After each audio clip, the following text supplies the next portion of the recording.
council meeting, so I ask you all.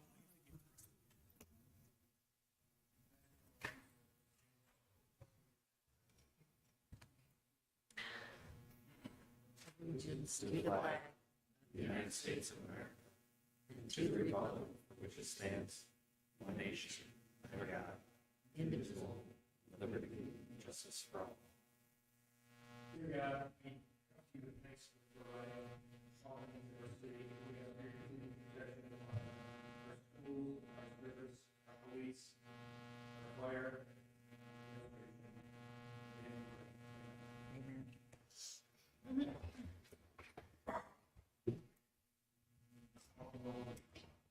Mr. Rupel, Here. Mr. Scholes, Mr. Smolik, Here. Mr. Ziegler, Here. Mr. Fenstermaker, Here. Mr. Hamer, Here. Mr. Lowry, Here. All right, thank you. On to the reading and approval of the minutes of the August 22nd, 2022 work session. Looking for a motion. Motion to approve.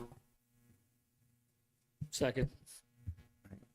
Motion by Councilman Smolik, second by Councilman Fenstermaker. Is there any discussion? Hearing none, can you call the roll, please? Mr. Rupel, Yes. Mr. Scholes, Yes. Mr. Smolik, Yes. Mr. Ziegler, Yes. Mr. Fenstermaker, Yes. Mr. Hamer, Yes. Mr. Lowry, Yes. All right, thank you. Moving on to the minutes of the August 22nd, 2022 council meeting. Again, looking for a motion. Motion to adopt. All right, motion by Councilman Fenstermaker, seconded by Councilman Lowry. Is there any discussion? Hearing none, can you call the roll, please?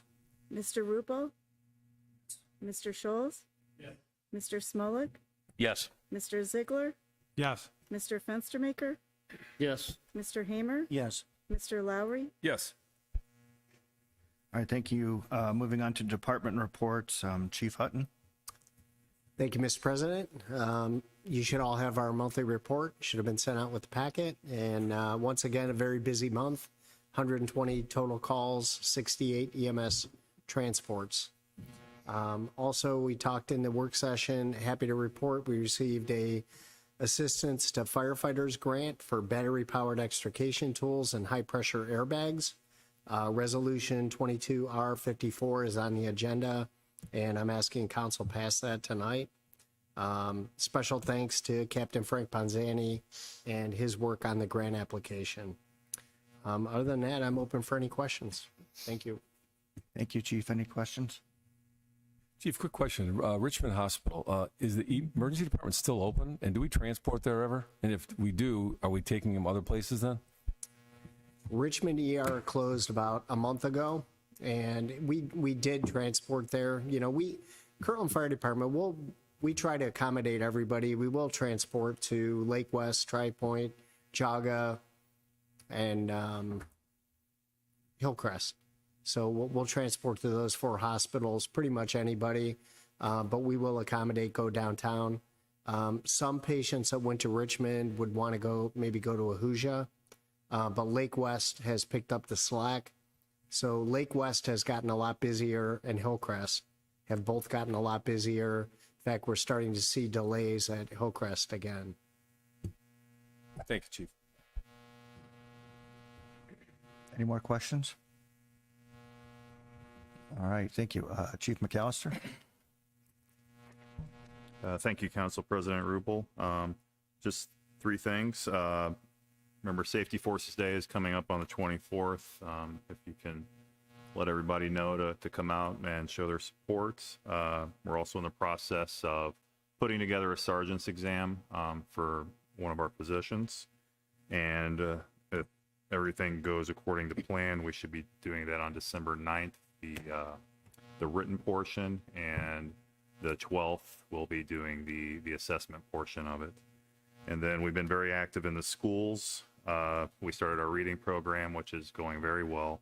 We're working with the art department in the high school and elementary school to do some projects, to have the kids come to the police department to hang some artwork up and possibly do a mural on one of our our big white walls along the back of the station there.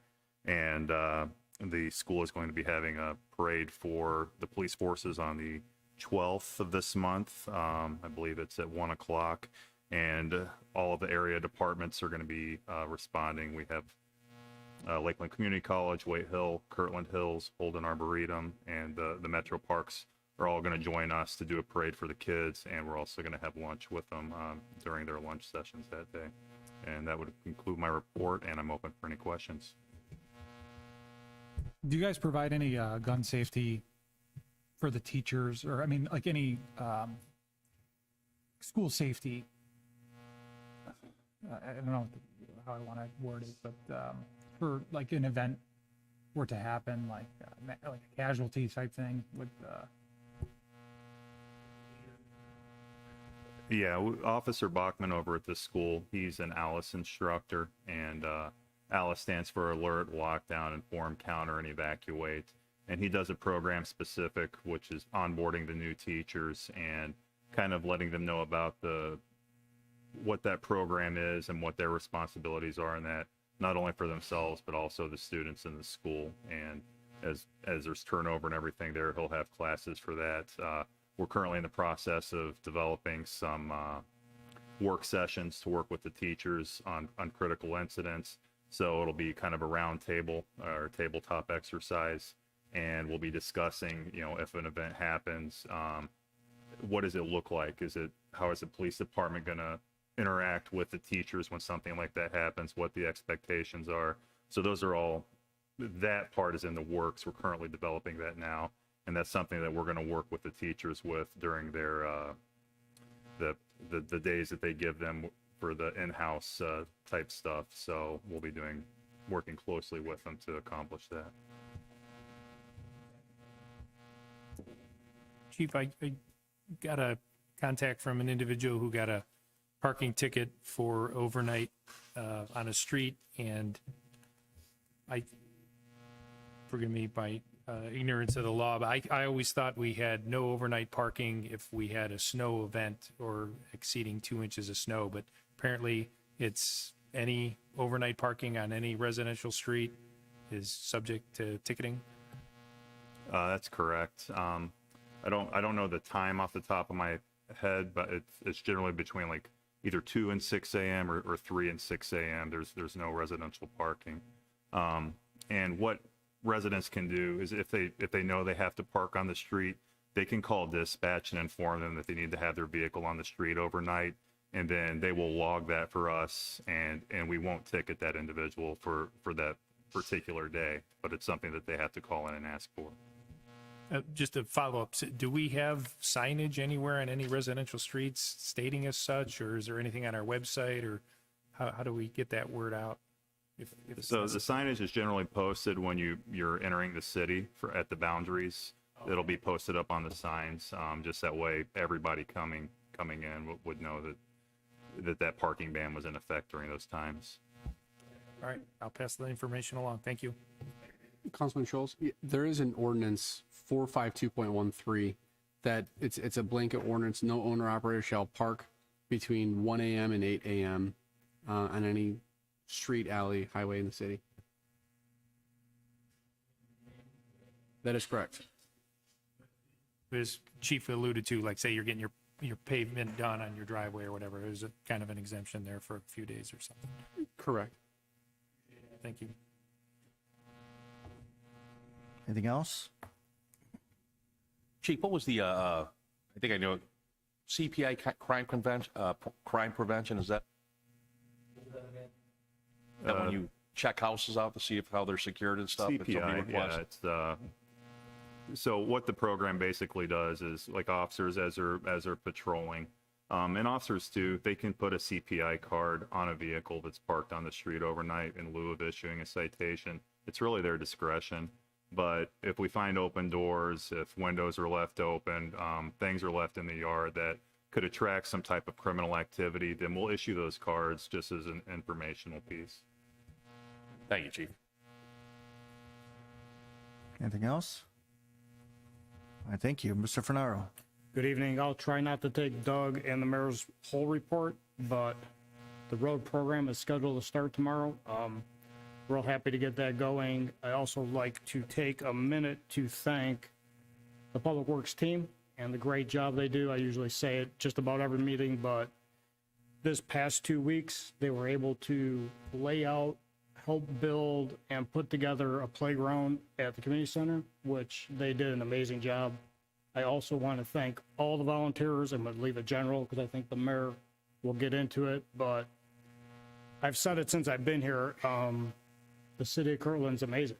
The amount of support we get from everybody is really amazing. So I appreciate it. That concludes my report. Thank you. Any questions? Mr. Farrar, I just want to thank you and Mr. Courtney for meeting me out last Friday, was it?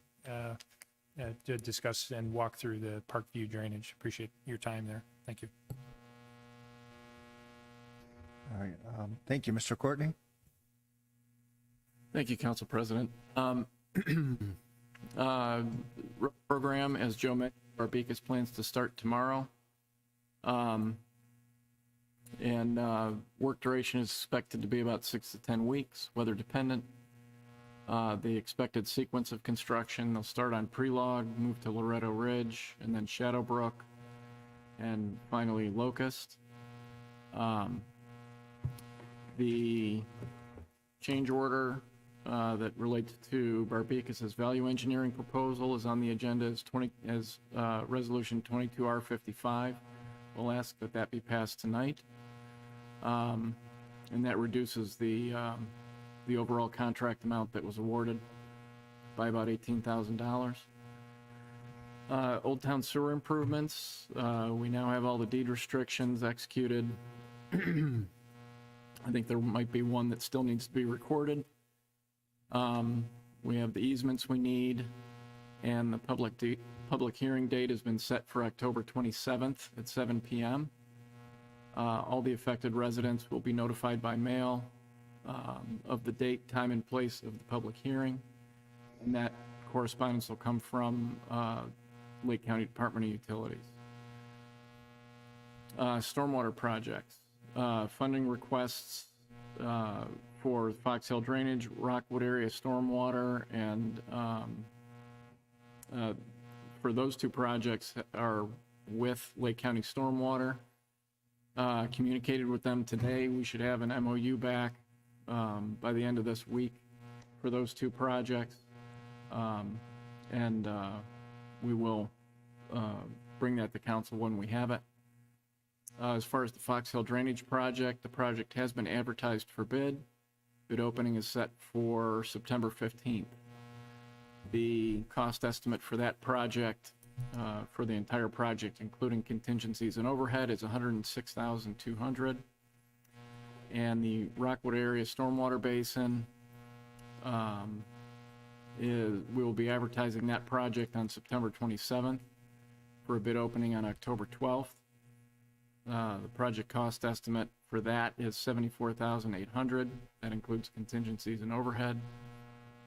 And the Parkwood area drainage improvements, the update on that one, as Mr. Scholes mentioned, Joe and I conducted a walkthrough with Mr. Scholes and the Davie Resource Group on September 1st. We'll be preparing a proposal for some initial design work on that project to Lake County Stormwater shortly. I'm waiting for a proposal from Davie Resource Group for the preliminary permitting side of that and some conceptual design.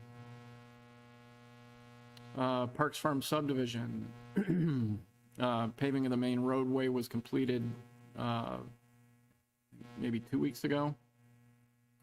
And they were working on paving the cul-de-sac and the intersection today. I haven't been by there to see if they finished.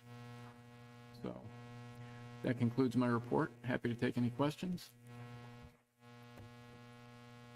Anyone? All right. Well, thank you. Mr. you. Slapnecker. Thank you, Council President. The July reports have been released and posted to the city website. We talked a little bit about the work session of Resolution 22R57. This is a resolution accepting the amounts and rates for our property taxes.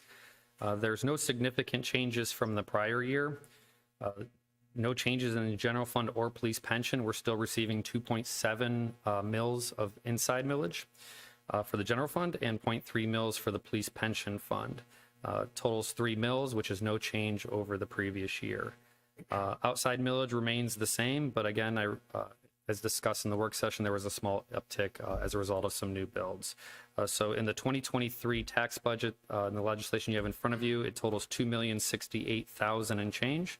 Last year was $2,056,000 and change, which is less than a 1% increase overall. I do request that this be passed this evening so we can get it off to the county. I know the July reports have been issued, but I want to talk a little bit about August. The second half property tax settlement was received in August. The general property tax collections came in at 105% of budget.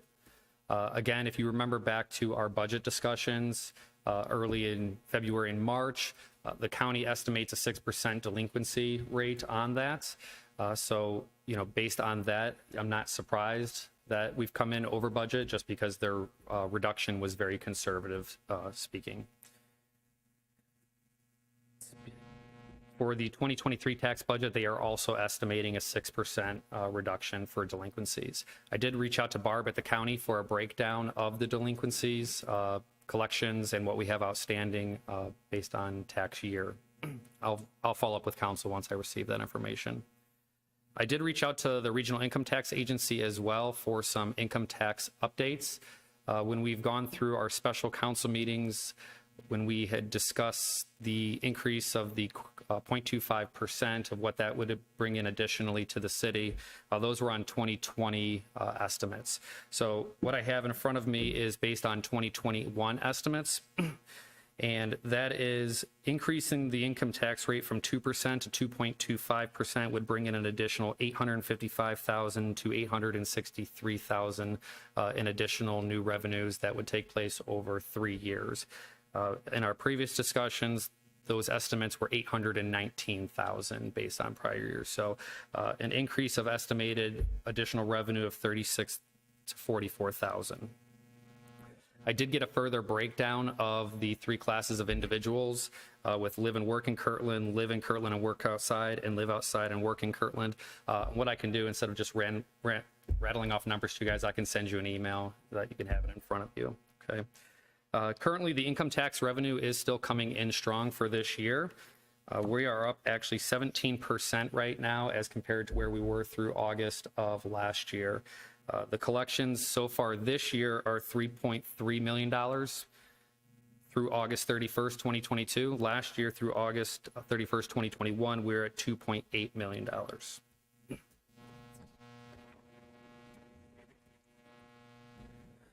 Okay, so several months ago, I had reported on House Bill 512, which proposes an increase in the employer's share of police and fire pensions.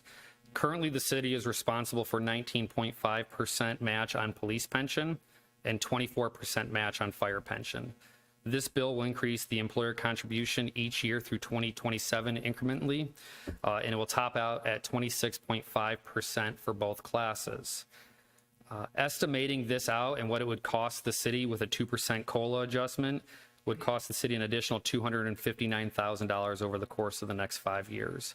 And then going forward, each additional year is around $86,000 impact after 2027. The status of House Bill 512 currently sits in committee, as we last reported a couple months ago. One last thing I wanted to report on, two additional things. As we approach the fourth quarter here, I'm going to be sending out some information to the department heads requesting for capital budgeting for 2023. So we're going to look to get that process going now. Lastly, the wastewater treatment plants, we're going to look to amend for some additional personnel costs. It's not going to be an increase in the appropriation ordinance. What it's going to do is it's going to be a net zero effect. We are in the service department spending additional time at those wastewater treatment plants. They are desperately in need of a lot of things. So with that being said, it's not going to be an increase in the appropriations, but because those are individualized business type activity funds, we'll need to reduce some of the labor in the general fund from the service department and then increase it in those wastewater treatment plants to account for that additional labor and time that's being used on those needs. The city and the Utilities Commission really does need to take a look at these wastewater treatment plants. We funded $15,000 of capital per wastewater treatment plant. However, the request was for $30,000. If we were to fund these capital items going forward, these funds are going to look to run negative over the next couple of years. So this is something that we really do need to take a good hard look at. That concludes my report. I'm available for any questions. Thank you, Louis. So you had mentioned, so it looks like we're up $500,000 year over year from August 31st, 2021. So that's great news. Thank you for that. You mentioned last meeting about meeting with the state auditors. Has there been any update as to picking a date? Yes, I actually did receive an email from the state auditors today. We are finalizing some data with the law director, and once they receive that back, she will reach out with some available dates. So we're within a week or two of scheduling that meeting. Fantastic. Thank you. Anyone else? Okay, Mr. Lilo? Thank you. Just dovetailing on Mr. Slapnicker, I did receive a correspondence this evening regarding the audit. I should be able to get my letter out to the auditors probably tomorrow or the day after, so that we could get that process all closed up. Aside from that, I know I had to attend a couple meetings with Mayor Potter, Ms. Zeri, and a bunch of other city administration officials going through the policies and procedures, the city handbook. That's been a process in and of itself, and I would definitely thank Ms. Zeri for the time that she spent in doing that. We should have that ready to go fairly soon. I think we got through just about everything. There's a couple essentially punch list items that we want to get through and just make sure we have hammered out so that we can get those sent out to the city. Aside from that, I don't have too much more to offer for you unless you have questions for me. Any questions? All right, thank you. Mayor? Oh, man. Thank you, Council President Rupel. To belabor it a bit, happy about the road work beginning up on Prelog and Laredo, and then after that, Shadowbrook, and then coming back through and paving all those streets, including a pavement course on Locust North and South. Got a couple of residents here tonight that are happy about that as well. Thanks to all the departments, not only the department heads, but those that work within those departments. Thanks to Ms. Zeri, thanks to the Friends of the Kirtland Library, thanks to any of the council people that were able to come out and support the concerts this past summer. Thanks to the civic groups, the businesses in town, the church groups, the parks. Really a fantastic concert series this summer, and we're looking to expand on that again next year. So in that same vein or light, on the 8th of October, we're going to, I think we mentioned at the last meeting, we're going to be holding I like to call it the first annual bazaar out here in front of City Hall. So we've got about 20 vendors or so coming in. We've got a band from 3 to 5. Kiwanis was once again gracious enough to submit for a temporary liquor permit to have a beer tent out front on that day as well. Fungry food truck will be out here, and perhaps some other food vendors. But looking for any volunteers, any help and support on that. If you know of somebody with homegrown goods or homemade products that you can think of and you want to invite out, please do. So 1 to 5 for the market, 1 to 5 for the garden and food, the beer garden and food, and then the band will play from 3 to 5 on that Saturday, October 8th. I think the Ohio State game is still to be determined based on what happens. I think they play Michigan State, so we'll see what happens there. Thanks to everybody in their involvement, and like Mr. Finaro said, with the playground. And we've got a $40,000 plus playground up there when it's all said and done. And I think the city's contribution, just in terms of dollars and cents, capital outlay or cash outlay is about $9,000. So I'm not going to thank everyone individually in those organizations tonight, but would like to thank the service department for all of their help in getting that laid out. Obviously, Mr. Sfinaro specifically, and with Kiwanis's help, Councilman Lowry was up there and quite influential in getting that playground built in short order. It wasn't supposed to start happening until just about now, but we were up there on Saturday morning putting down the mulch because these guys got the playground built in just a couple days prior to that. So we'll make sure that we get a full comprehensive list of all of those groups and people to thank, certainly by the next meeting, and I'll be sure to put something in the Chronicle, but I don't want to miss anyone. But thanks to Mr. Sams and thanks to Mr. Bloom, really spearheading and pushing that project through. But again, so many others contributed, and you as council as well for making sure that $9,000 was appropriated from our end, the city's end, to help with that project. Dion Dimitro, who is facilitating our comprehensive plan, 10-year comprehensive plan, she's going to be at the next P&Z meeting, as well as our 9/19 council meeting to give council an update as to the traction and the developments as it relates to the 10-year comp plan. Also, Eddie Eckert will be here at the 9/19 meeting as well to give council an update as best he can on some things that he's been working on. He's been pretty busy. A few of the things are, with private entities, and so there will be some things that he probably won't be able to necessarily talk about, but Eddie is working really hard to help move the city forward here. Met with the chiefs and Joe and Teresa, Mr. Finaro, Missouri, prior to this meeting, and to kind of dovetail off of Lewis's recommendation and request that we start having the capital discussion sooner than later.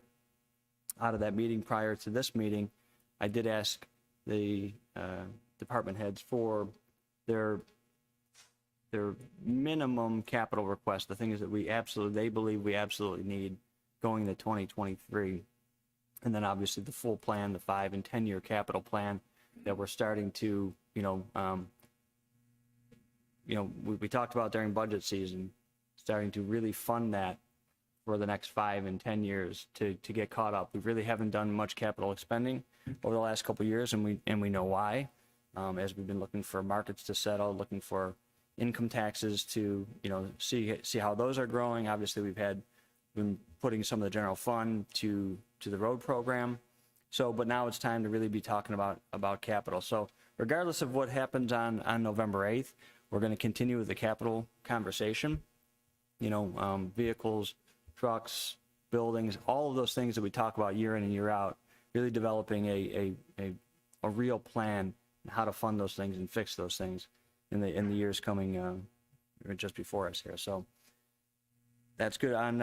On last Friday, myself and Service Director Finaro, we met with NOPEC here at City Hall.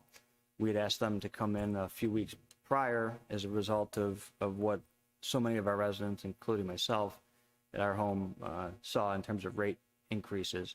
Since we last met, I believe, NOPEC, they took a step further. Instead of a ratepayer calling them to ask to be moved back to the utility, they've actually took the step of dropping 550,000, returning 550,000 customers back to the energy suppliers and producers, and so basically back to the utility. So that's good news for our residents. Basically, I think what they say, Joe, about 9 months, sometime into the spring of 2023, before they look to, as markets settle, as these auctions where they buy power happen. It was actually a very enlightening conversation with them, and certainly appreciate them coming out as quickly as they did to have the conversation with us. But so it's good news. It will take, just if any residents call you, or if you're out and about and you see someone and the NOPEC question comes up, just let them know. It might take a month or two, before a month and a half or so for their bill to settle out.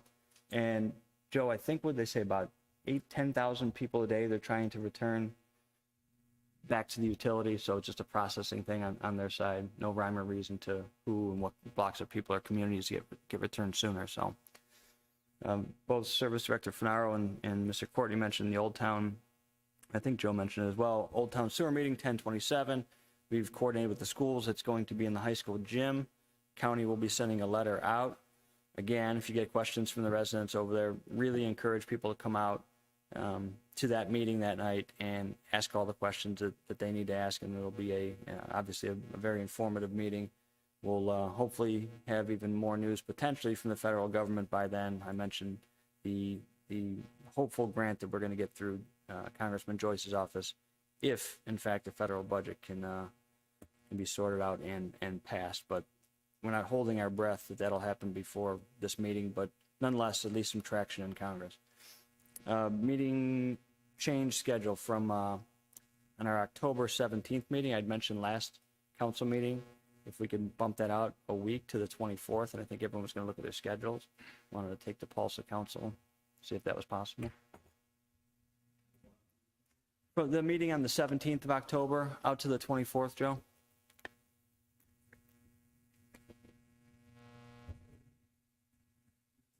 As long, I know one of us will not be here, but the rest of us are going to be available, so we'll at least have a quorum. Okay. So I think we're good. Okay. Well, so there'll probably emotional at some point will be addressed to the floor. But thank you all for accommodating that. I really appreciate it. Helps out.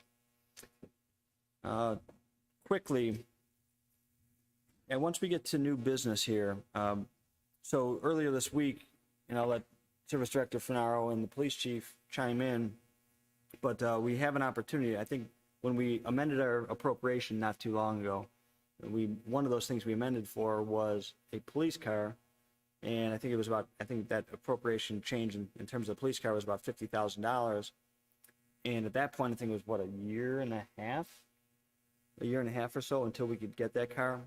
Well, this week, on state bid, Joe was contacted by somebody that said they actually have a vehicle we were looking for that could be delivered in 5 months. For right at that 50,000 mark. I'll let Lewis speak a little bit more to that. But anyhow, so the only issue is this came about yesterday, I think. Today's Wednesday, so I think it was Tuesday this came about. Yes, council has amended for that, but yet I don't have the purchase order authority over $25,000. So what we're going to look for tonight is a motion, and I apologize for not bringing this up in the work session, but nonetheless, here we are. A motion from council tonight to give the finance director the authority to issue a purchase order because we have until Friday to give the notification to get that police vehicle. So if you have any questions for the chief, for Lewis, and for Joe Finaro, and obviously the law director in terms of process, shoot. When would we receive the car? They're saying 4 to 5 months. Correct. And then, we'll have some work to do it to outfit it. All right, so I guess what we'll do is, in terms of the agenda, after we have public comments on agenda items of new business, I'll ask for council to present a motion to permit Louis Slapnicker, the finance director, with authority to enter into a purchase order for the 2023 police interceptor. Fair enough? Yes, and what we'll just authorize him to execute the purchase order. There's obviously many other documents and things that need to be signed to further advance that purchase, but that helps the city reserve that car. What we can do then at that point is at the next meeting, put forth legislation that specifically authorizes whomever within the city to follow through and complete and perfect that sale. So that something like that doesn't need to be advertised in advance? It's on state bid. Oh.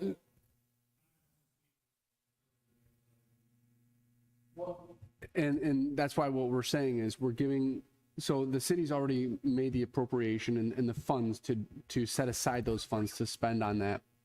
And what we're doing right now is authorizing Lewis to basically press the purchase button, but we still have time to back out of it. Okay.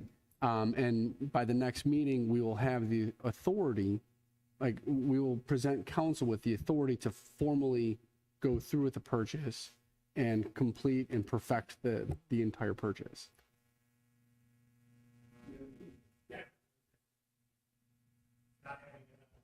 Absolutely, and that's oh, absolutely, absolutely, and that's why I think what they're asking for right now is just a voice motion giving the finance director the authority to accept that purchase order, or to essentially press the button, and then by the time we come back for the next council meeting, we'll have that legislation on the agenda, and we'll be able to formally accept the purchase of that, and then they could finish and finalize going through all the paperwork and doing everything to perfect that sale.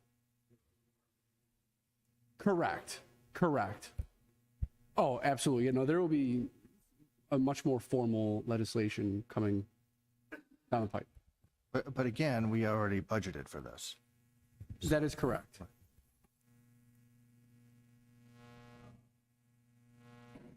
Okay. Anything else, Mayor? No, any questions from the council members?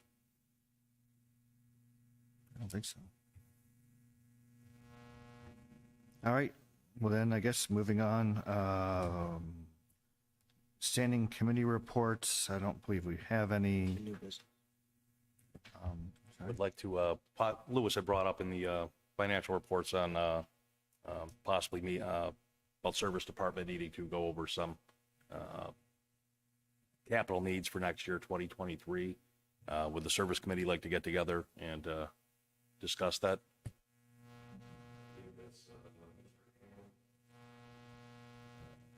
Mr. Hammer, Mr. Schultz, and myself, before the next meeting, 9/19, or before or after service committee meeting, to go over capital needs for the service department for 2023.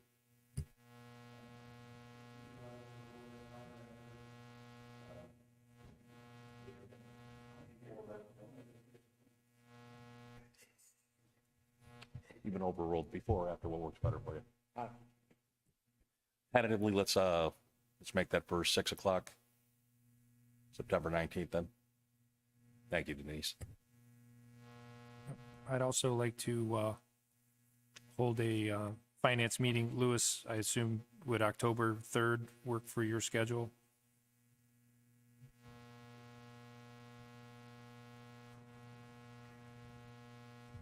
Yes. Would you like a prior to or after? Prior. Okay. 6 p.m.? Yeah. Okay, thank you. What day was that, sir? Yeah. Oh, Councilman sorry, I Schultz, forgot. What Service would be committee. the agenda of our meeting? Just to review the financial data through 2022? Okay. Mr. Fernaro, I forgot to ask the person who's the service committee. Does that work for you, 6 o'clock, sir? Okay.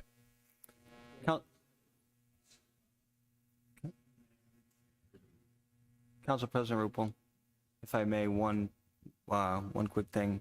Myself and Councilman Hamer did meet with Jim Gibbs, our IT coordinator here in the city on, was it Labor Day or on Sunday? Anyhow, met on Sunday, I guess it was. We're going to ask Mr. Gibbs to give us a proposal to create an RFP to put out for broadband internet expansion. So with that, through our conversation, we talked about doing a broadband feasibility study.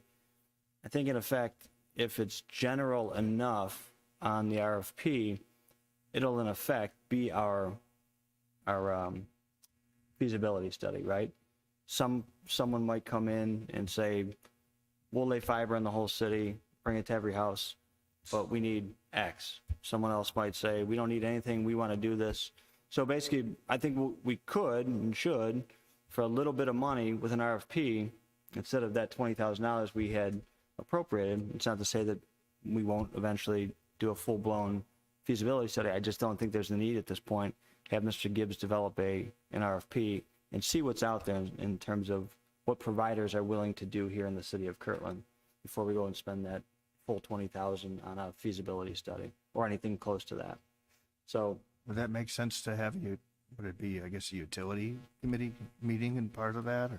Yeah, so I think I'll have Mr. Gibbs develop the proposal, and then we can have that utility meeting there and see if there's anything missing or things that we want to add to it, or is that all right? Mr. Hamer, you're the chair, I believe. So Scott, if you want to, we'll reach out to Mr. Gibbs and see if he's available. Have a quick utilities meeting before one of the council meetings coming up. Thank you. Thanks for meeting me on a holiday weekend. All right, thank you. Correspondence, I guess, just thank you to the Kirtland Schools for providing the passes to the members of council for the sporting events of the year.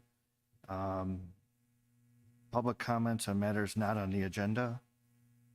All right, please come up to the microphone, state your name and address for the record for Denise, please.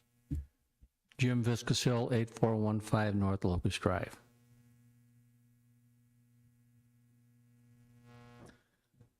I'm going to direct it over there because I just have a few questions about your repaving of North Locust and Locust.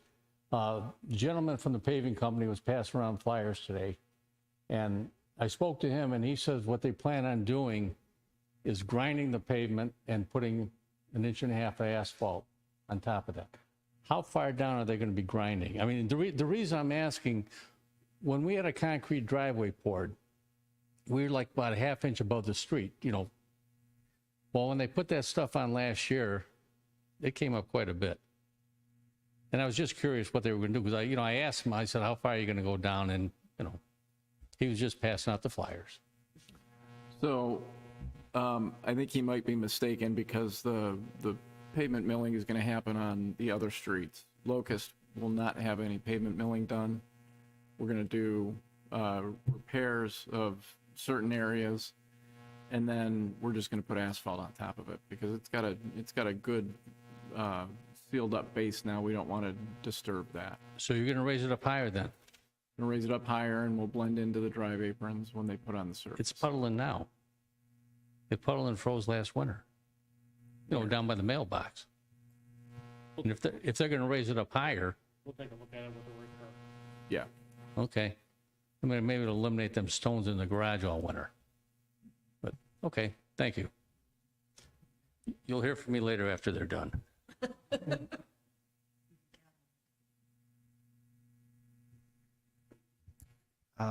Anybody else?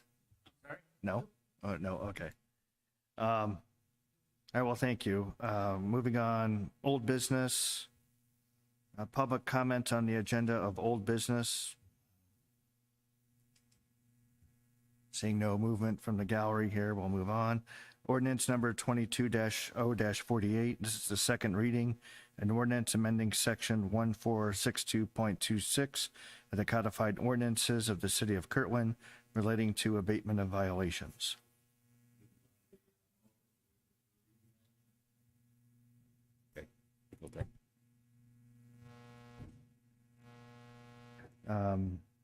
Well, it's up to you. Are you gonna make the motion or, okay.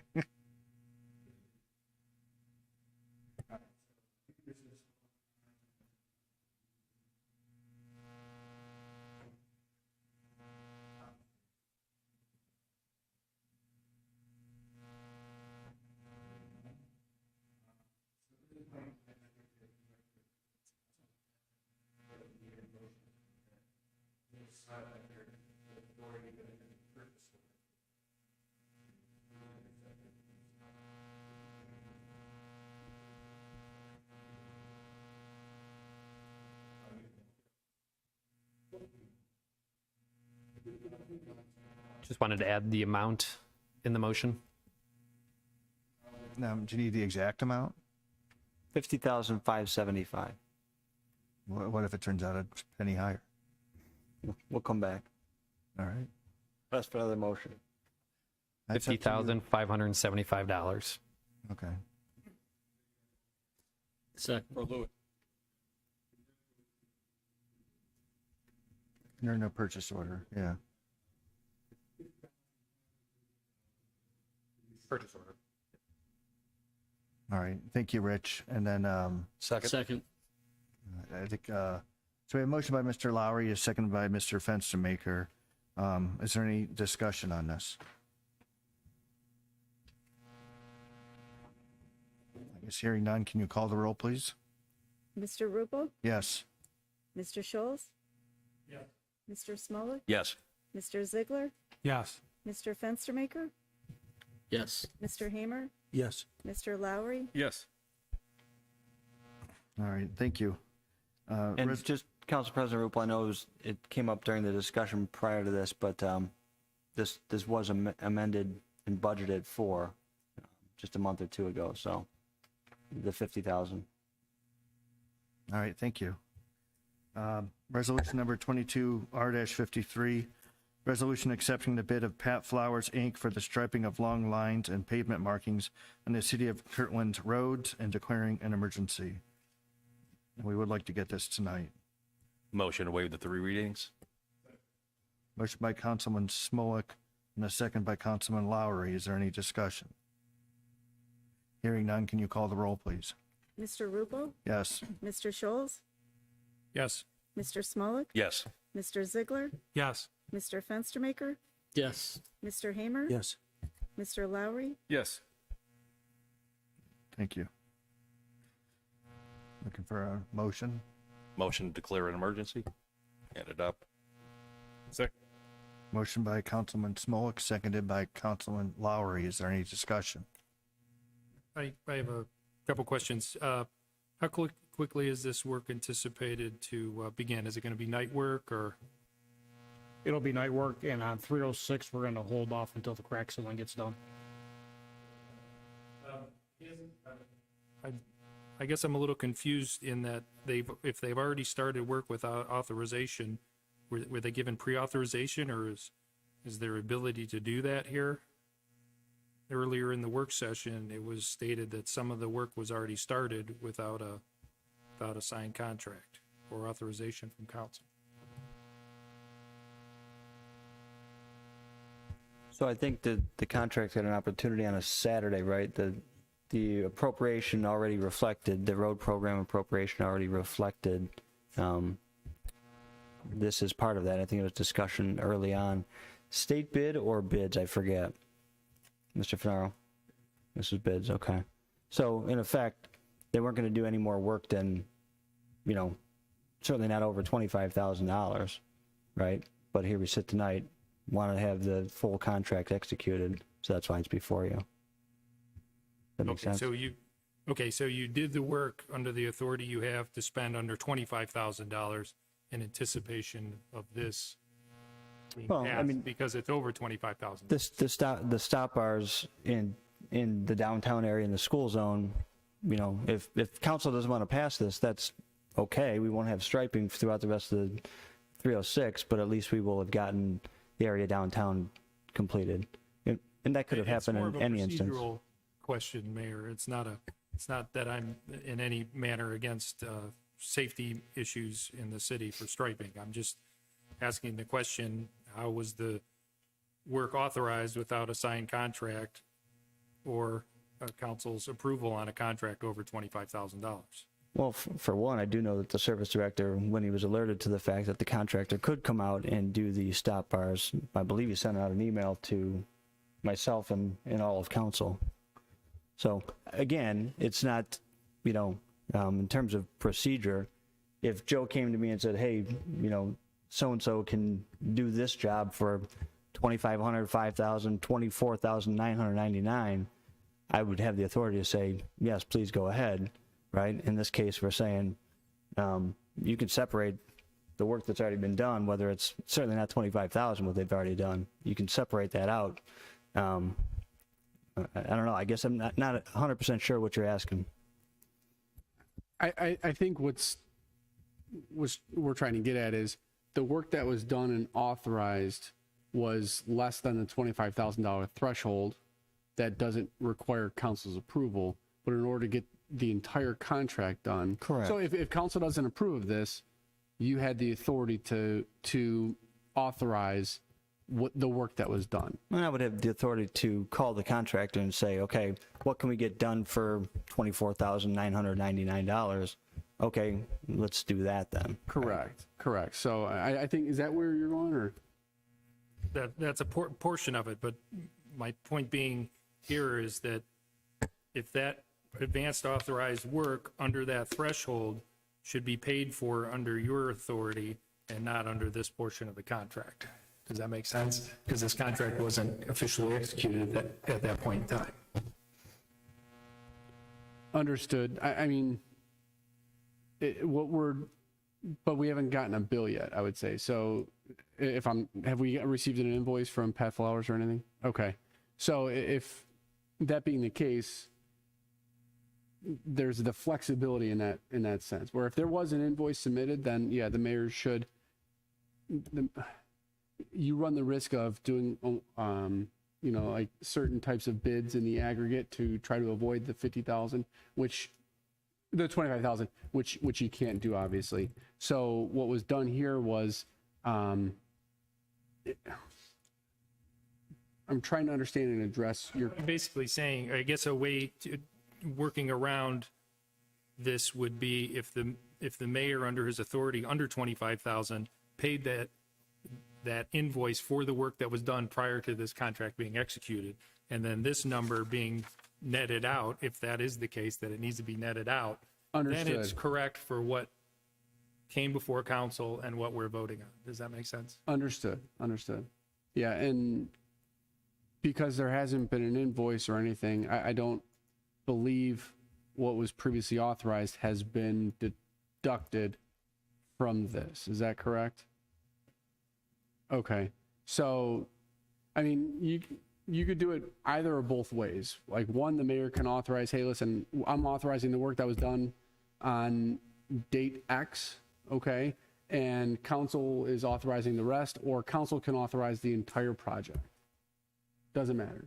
So long as what the mayor authorized previously was under his $25,000 threshold.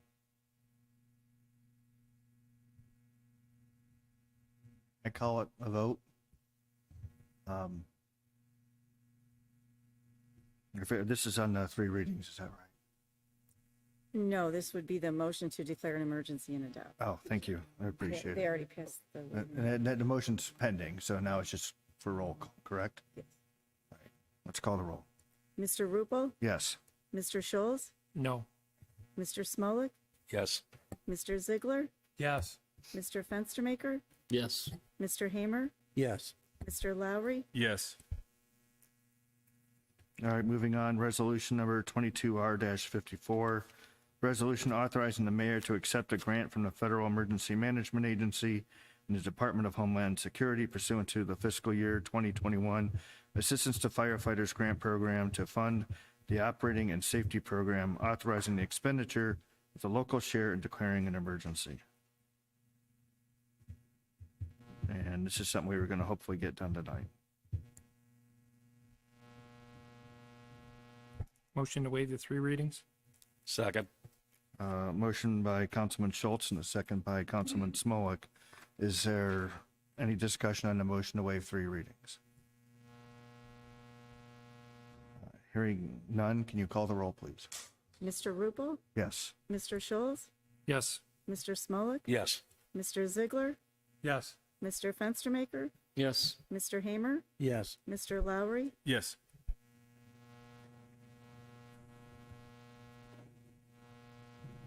Motion to declare an emergency and adopt.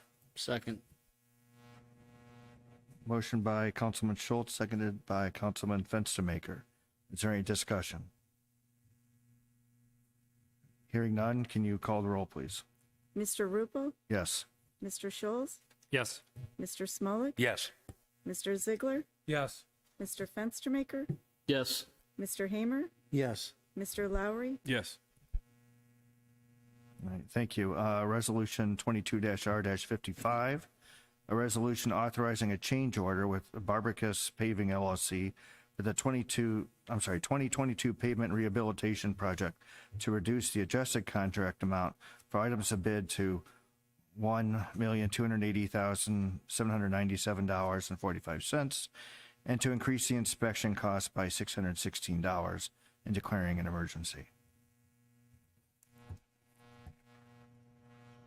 Motion to waive the 3 readings and adopt? Second. Okay, Motion to waive the 3 readings. I think Mr. Smolik with motion, I think Mr. Ziegler got in with the second. Is there any discussion? Hearing none, call the roll, please. Mr. Rupel, Yes. Mr. Schulz, Yes. Mr. Smolik, Yes. Mr. Ziegler, Yes. Mr. Fenstermaker, Yes. Mr. Hamer, Yes. Mr. Lowry, Yes. Motion to declare an emergency and adopt. Thank you. Motion by Councilman Ziegler, seconded by Councilman Lowry. Is there any discussion? Hearing none, can you call the roll, please? Mr. Rupel, Yes. Mr. Schulz, Yes. Mr. Smolik, Yes. Mr. Ziegler, Yes. Mr. Fenstermaker, Yes. Mr. Hamer, Yes. Mr. Lowry, Yes. Moving on, resolution number 22-R-56, a resolution modifying resolution 21-R-48 and clarifying the authority granted by the city in its participation in the ODOT Cooperative Purchasing Program and declaring an emergency. I think this one was a lot. We can go 3 readings. So, resolution 22-R-57. This is a resolution accepting the amounts and rates as determined by the Budget Commission and authorizing the necessary tax levies and certifying them to the county auditor. And I know Mr. Slapnicker would really like this to be passed this evening. Motion to waive the 3 readings? Thank you. Motion by Councilman Fenstermaker, seconded by Councilman Lowry. Is there any discussion? Hearing none, can you call the roll, please? Mr. Rupel, Yes. Mr. Schulz, Yes. Mr. Smolik, Yes. Mr. Ziegler, Yes. Mr. Fenstermaker, Yes. Mr. Hamer, Yes. Mr. Lowry, Yes. Second. Thank you, Councilman Lowry with the motion and then seconded by Councilman Smolik. Is there any discussion? Hearing none, can you call the roll, please? Mr. Rupel, Yes. Mr. Schulz, Yes. Mr. Smolik, Yes. Mr. Ziegler, Yes. Mr. Fenstermaker, Yes. Mr. Hamer, Yes. Mr. Lowry, Yes. All right, thank you. Next on the agenda, we have council comments. Mayor and Mr. Fenaro, it's admirable that you move forward with the discussion and the beginning process of painting the streets. It sounds like more of a behind-the-scenes debacle, if you will. But in the end of the day, appreciate moving forward with the project. It's too bad we had to bog it down today, but thank you.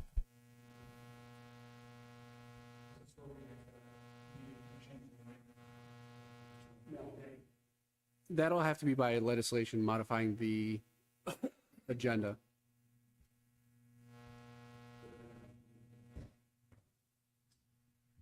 Any other council comments? Actually, this week, September 17th, we'll be doing a coffee with council, 10 to 11 a.m. here. Mayor Potter initially got that started, I don't know, for our first year in 2015-16. We had that go for about, 4 years? Probably going on 5 almost. Then we had the pandemic, so. Right, until COVID, yeah. So this will be the first run back. I know we could count on you two guys there for sure, right? I'm sure.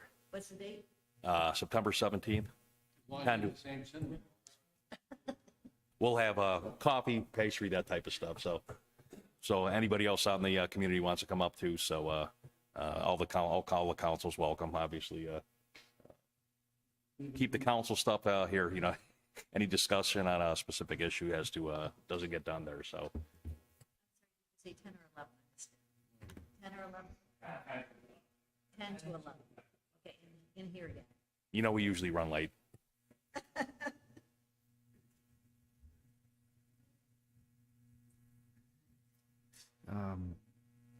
Well, we're still in council comments. So we're continuing concerns, either one. It's for the community. Yeah, council comment. Mayor, I apologize. During your portion of the meeting, I forgot to mention, I wanted to follow up if there's been any following discussion with the executive director of the farm parks regarding a neighbor they're having issues, as outlined in the email. He just wanted me to bring it up. The Yeah, homeowner did. I believe that the director of the farm parks emailed back, I think, after the last email or the second to last email, doing the best he could to address the concerns. Certainly I haven't had any conversations since then. I saw him, I think, that night or the night after at an event at the farm park where we both acknowledged his email back to the gentleman. So nothing since then. All right, that's all I wanted. Thank you. All right, continuing concerns. If anyone from the community would like to come forward with any continuing concerns. I don't see any activity, so we're up to adjournment. Looking for a motion. Motion to adjourn. Got a motion to adjourn by Councilman Lowry, seconded by Second. Councilman Smolak. All in favor?